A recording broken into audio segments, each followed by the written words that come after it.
Capítulo 2. No le deban a nadie. No tengan deudas pendientes con nadie, a no ser la de amarse unos a otros. Romanos capítulo 13, versículo 8. La mayoría de nosotras conoce el versículo de apertura de este capítulo que se encuentra en el libro de Romanos. Su mensaje para nosotras es simplemente no le deban nada a nadie. Sin embargo, muy pocas experimentan esta libertad.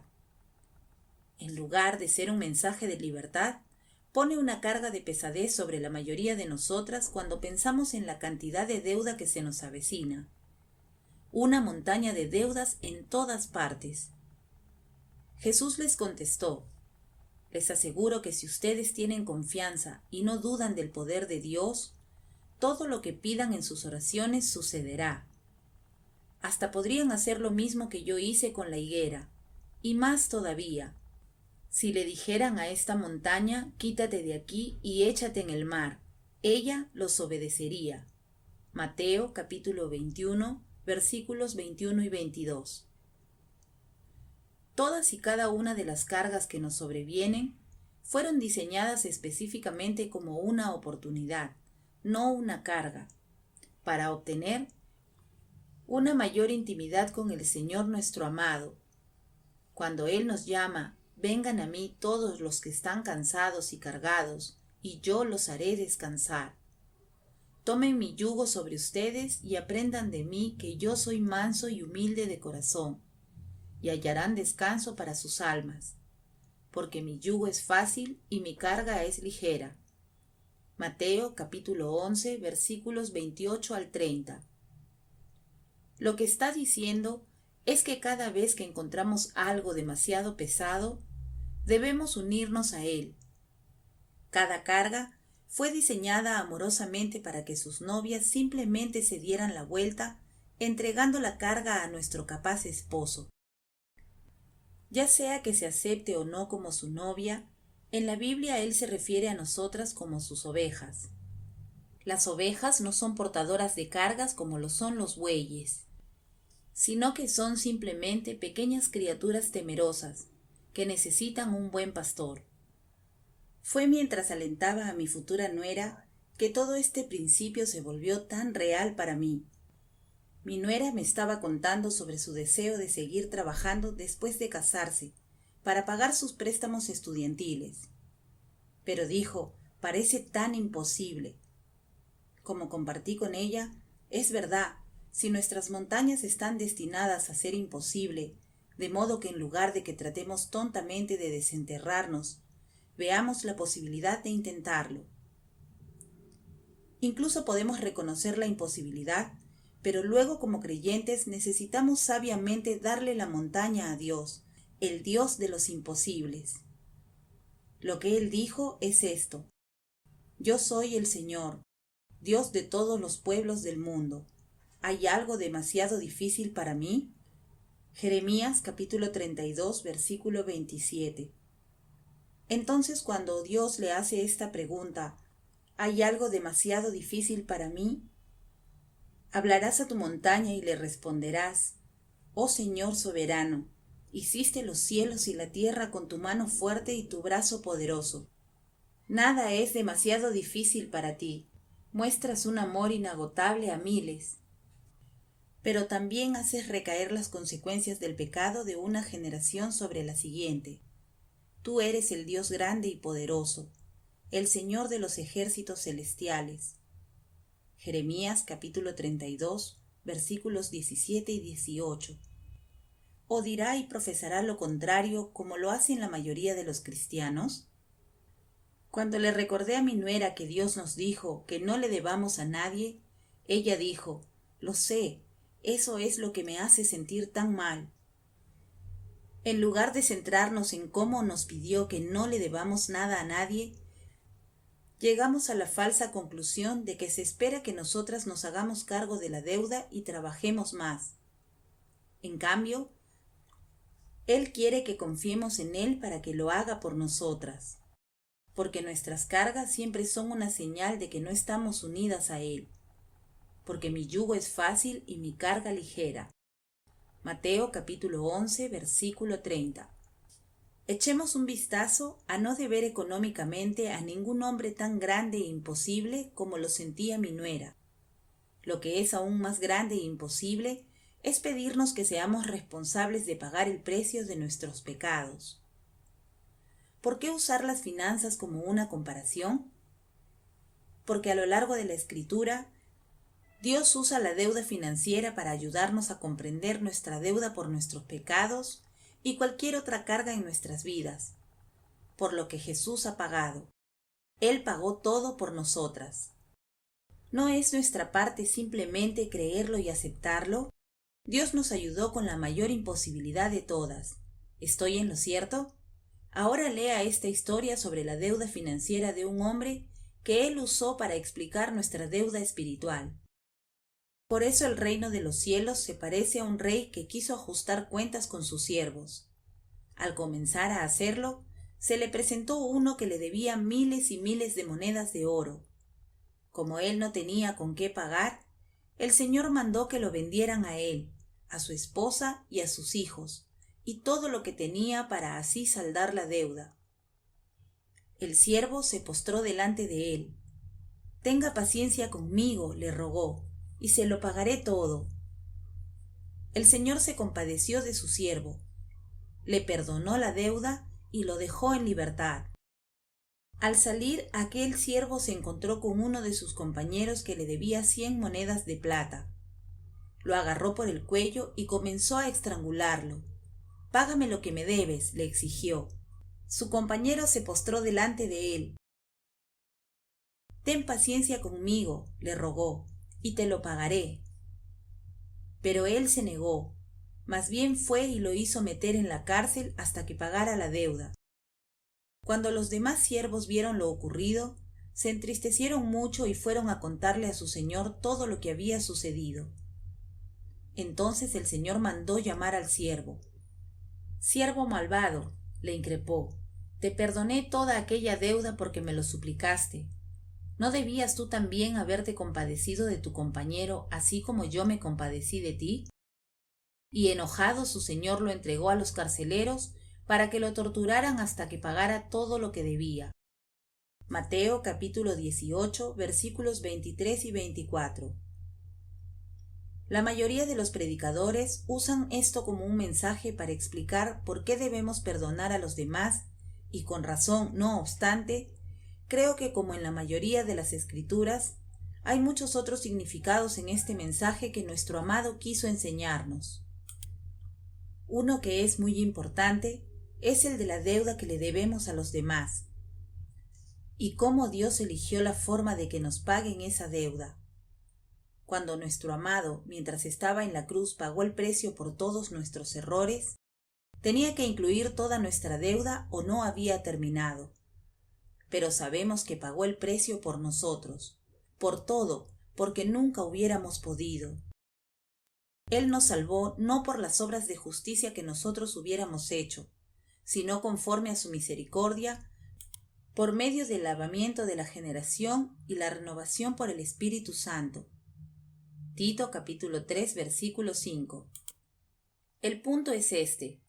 Él nos salvó porque no pudimos salvarnos. Él lo configuró de esta manera para que dependamos de Él. El viejo dicho, «Dios ayuda a quienes se ayudan a sí mismos», no solo es estúpido, sino que no es bíblico. En cambio, Él nos dice en Efesios capítulo 2, versículos 8 y 9, «Porque por gracia ustedes han sido salvados por medio de la fe, y esto no procede de ustedes, sino que es un don de Dios, no por obras, para que nadie se gloríe». Es interesante que solo podemos alardear de dos cosas solamente. Primero, pero el que se gloría, que se gloríe en el Señor. Segunda de Corintios capítulo 10, versículo 17. El segundo es alardear de nuestras debilidades, y por una buena razón. Y Él me ha dicho, «Te basta mi gracia, pues mi poder se perfecciona en la debilidad». Por tanto, con muchísimo gusto me gloriaré más bien en mis debilidades, para que el poder de Cristo more en mí. Segunda de Corintios capítulo 12, versículo 9. Es el orgullo del hombre que todas sabemos conduce a la destrucción total. Pensar que podemos hacerlo solas o incluso tratar de hacerlo por nuestra cuenta, sin recurrir a él en busca de ayuda, es orgullo. No solo somos nosotras las responsables, como muchos tontos piensan e intentan hacernos creer. En lugar de trabajar para pagar nuestra deuda y tratar de hacerlo solo como algo bueno y como una señal de nuestra madurez, esto en realidad es prueba de nuestra inmadurez espiritual. ¿Qué padre no sabe que es el pequeño niño de 2 años, egocéntrico e inmaduro, quien se pone sus zapatos al revés, pero con orgullo no quiere ayuda? Una vez más, nuestro esposo celestial pagó el precio e hizo que tuviéramos una vida abundante, que incluye estar libre de deudas, sin dolor, sin preocupaciones, ya que sin esta libertad no podemos disfrutar la vida que Él dijo que Él venció. Estas cosas les he hablado para que en mí tengan perfecta paz. En el mundo tienen tribulación, pero confíen, tengan coraje, sean confiados, certeros e impasibles. Yo he vencido al mundo, lo he privado del poder de herirte y lo he vencido para ti. Juan capítulo 16, versículo 33. ¿Cómo puede cualquiera de nosotras estar de buen ánimo si tenemos una montaña de deudas colgando sobre nosotras? ¿Cómo puede cualquiera de nosotras estar de buen ánimo si tenemos una montaña de dolor físico cargando sobre nosotras? ¿Cómo puede alguna de nosotras estar de buen ánimo si tenemos una montaña de pecado colgando sobre nosotras? ¿Cómo puede cualquiera de nosotras estar de buen ánimo si tenemos una montaña de dolor emocional colgando sobre nosotras? Al haber desaparecido nuestro dolor emocional, estamos en un buen lugar para construir nuestra fe como mujeres. Querida, ¿has encontrado el secreto de no tener más dolor emocional? Lo encontrarás con la misma persona donde encontramos alivio para todas nuestras preocupaciones, en Él y en su amor. Su amor es el mayor poder en la tierra, es lo que nunca falla. Sobre todo sean fervientes en su amor los unos por los otros, pues el amor cubre multitud de pecados.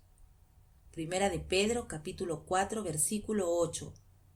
También en Corintios capítulo 13 versículo 8. Él nos da una promesa clara.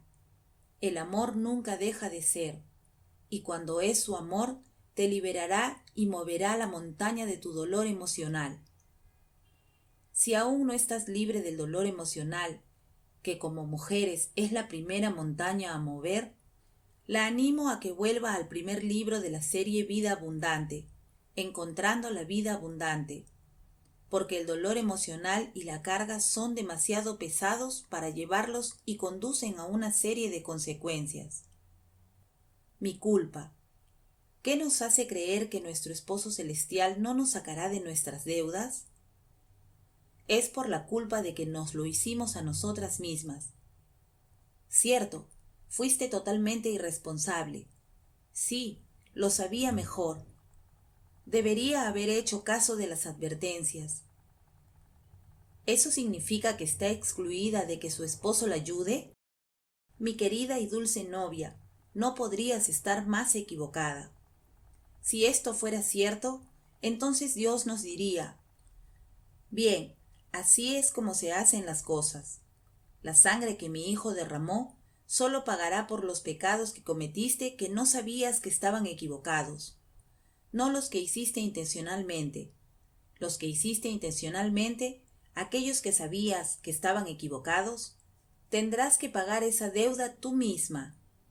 Su razonamiento podría estar diciendo: bueno, eso es justo, yo debería pagar. Pero Dios no es un Dios justo, Dios es un Dios de justicia. Y más importante aún, alabado sea Dios, Él es un Dios de misericordia.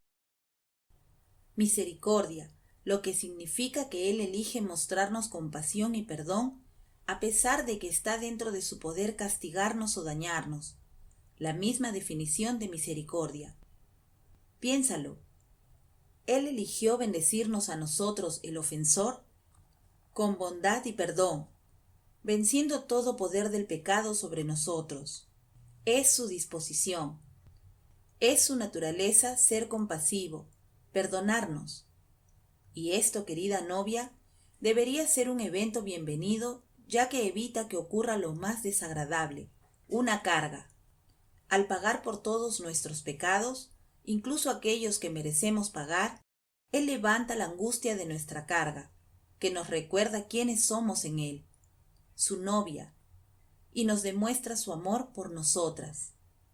Oh, ser su novia me mantiene completamente asombrada. Sin la carga, somos libres de darle el amor que Él merece de nosotras, la devoción de que Él sea el primero en nuestras vidas, que sea nuestro primer amor. Al no aceptar su pago total por todas nuestras cargas, la Iglesia no puede experimentar la libertad, lo que lleva a escuchar estas palabras: pero tengo esto contra ti, que has dejado tu primer amor. Apocalipsis capítulo 2, versículo 4. Entonces, la pregunta es esta: querida novia, ¿por qué tú o yo intentamos pagar una deuda que no podemos pagar, especialmente cuando ya Él la pagó? Piénselo de esta manera: ¿qué pasaría si Él se adelantara al mejor restaurante de la ciudad y pagara para usted por una comida extravagante?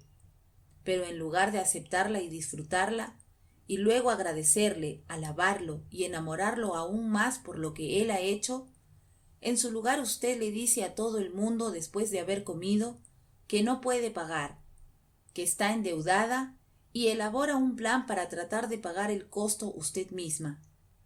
Créalo o no, hay quienes argumentarían que la salvación es demasiado simplista y que si las buenas nuevas fueran verdad, si las personas son simplemente perdonadas, comenzarían a abusar de su libertad pecando aún más. Sin embargo, sabemos que esto simplemente no es verdad. Sabemos que lo opuesto es verdad. Una vez que realmente comprendemos la magnitud de lo que hizo pagando nuestros pecados mientras aún éramos pecadores, este entendimiento nos hace buscarlo más y dedicarle más de nuestro amor. Y de hecho, debido a su amor, podemos comenzar a no pecar más, porque es el proceso natural y demuestra nuestro amor por Él. Todo debido a su amor. Si mi esposo realmente pagó por mi deuda, eso significa toda mi deuda, que incluye mis deudas financieras, así como también cualquier pecado cometido. Porque si la gracia de Dios se limita solo a ciertas cosas, entonces todos estamos en problemas. Afortunadamente, la verdad es que su gracia es ilimitada, y dado que Él nos dice que le demos nuestras cargas a Él, mientras que al mismo tiempo nos dice que no debamos a nadie para que podamos amarlos, porque ¿cómo podemos amar honestamente a alguien con quien estamos endeudados? Entonces claramente podemos creer y esperar con la esperanza de que nuestro esposo mueva nuestra montaña de deudas si simplemente creemos que lo hará, y lo aceptamos de parte de Él tal como aceptamos nuestra salvación. Jesús les respondió: en verdad les digo que si tienen fe, una confianza firme y segura, y no dudan, no solo harán lo de la higuera, sino que aun si dicen a este monte, quítate y échate al mar, así sucederá. Y todo lo que pidan en oración, realmente creyendo, lo recibirán. Mateo capítulo 21, versículos 21 y 22.